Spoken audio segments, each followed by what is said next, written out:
Hello guys and welcome to Tech Tricks tutorial.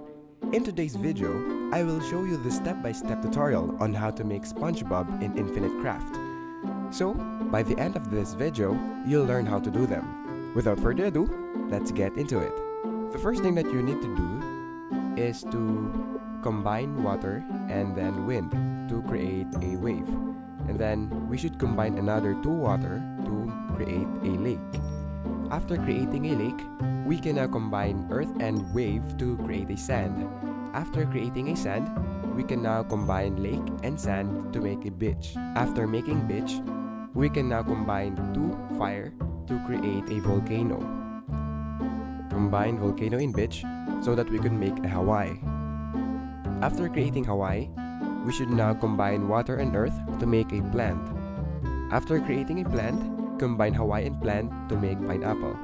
So, we're close since we have now the pineapple. The next thing we need to do is to combine water and fire to make a steam, and then combine steam with earth to make a mud. After creating a mud, we need to combine mud and fire to make a brick, and then we should combine brick and brick to create a wall. After creating a wall, we should combine it again with brick to make a house. So after combining house, we can now combine house and pineapple, and then it will leave us with pineapple under the sea. The next thing we need to do is to combine lake and water to create an ocean, and after that, we can now combine ocean with another water to make a fish. We can now combine fish and pineapple under the water to make Spongebob.